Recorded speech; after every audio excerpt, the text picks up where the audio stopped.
Hi friends, welcome to cinema சம்பவம். இன்றைக்கி நம்ம பார்க்கக்கூடிய படம் வந்து ஒஸ்பன்டே ஒசியாத்துன்ற மலையாள திரைப்படம். தமிழ் டப்பிங் அவைலபிளாக இல்லை, சப்டைட்டில் அவைலபிளாக இருக்குது. சரத் சந்திரன் அவர்களோட டைரக்ஷனில் ஃபாசில் ஹாசனோட ஸ்க்ரீன் பிளேயில் ஒரு அருமையான slow burn mystery thriller feel good movie தான் இந்த படம்.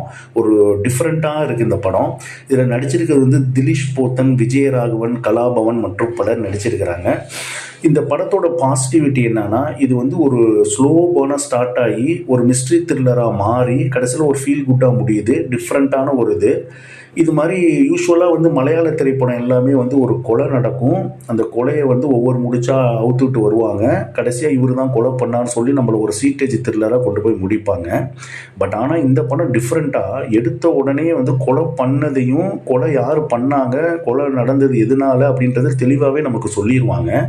ஸோ இதில் வேறு என்ன பார்க்க இருக்குது அப்படின்னு நம்ம நினைக்கும் பொழுது, இந்த கொலையை வந்து போலீஸ் இன்வெஸ்டிகேஷன் பண்ணி இந்த கொலை பண்ணவங்க மாட்டினாங்களா இல்லையா அப்படிங்கிறது தான் கொண்டு போயிருப்பாங்க. இது பார்க்குறதுக்கு ரொம்ப டிஃப்ரெண்ட்டாக இருக்குங்க. ஒரு ஸ்லோ பர்னாக தான் ஸ்டார்ட் ஆகும்.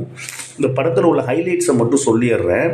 அதாவது இதில் நடிச்சிருக்கக்கூடிய வந்து திலீஷ் போத்தன், கலாபவன், ராய் அப்படிங்கிறவங்க அண்ணன் தம்பி கேரக்டரு.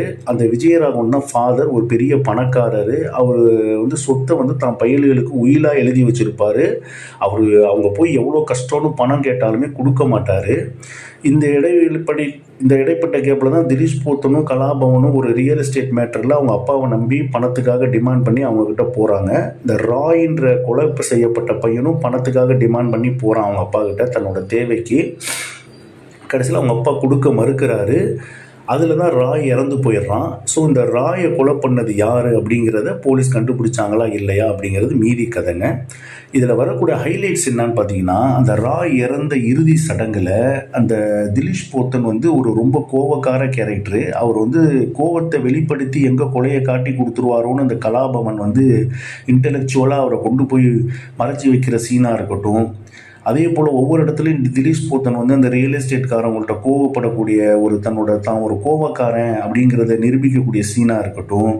ஒவ்வொரு இடத்துலையும் இந்த கலாபவன் வந்து இன்டெலெக்சுவலாக அவரை வந்து பிளான் பண்ணி ஹைடு பண்ண வைக்கக்கூடிய சீனாக இருக்கட்டும். எல்லாமே ரொம்ப ஃபென்டாஸ்டிக்கான பர்ஃபார்மன்ஸாக இருந்துச்சு.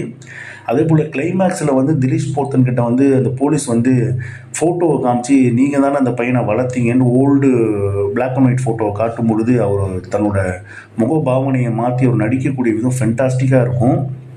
போலீஸ் வந்துட்டு போனது பிறகு வந்து திலீஷ் போத்தன் வந்து அந்த கலாபவன் தன்னோட பிரதர்கிட்ட, நம்ம தானடா அவனை தூக்கி வளர்த்தோம், நம்ம அம்மா வந்து எவ்வளோ கஷ்டப்பட்டு அவனை வளர்த்துச்சு, நீ கூட சைக்கிளுக்கு கேட்டுட்டு சண்டை போட்டுக்கிட்டு இருந்தியேன்னு சொல்லி அந்த ஃபீல் குட்டை கொண்டு வந்திருப்பார். அவர் ஒரு ஓல்டு மெமரிஸ், அவங்க சைல்டுஹுட்டு பீரியட் அவர் வந்து நினைவில் கொண்டு வந்து சொல்கிற விதம் நமக்கு ரொம்ப ஃபீல் குட்டாகி அந்த இடத்துல நமக்கு அழுகையே வர மாதிரியா இருக்குங்க.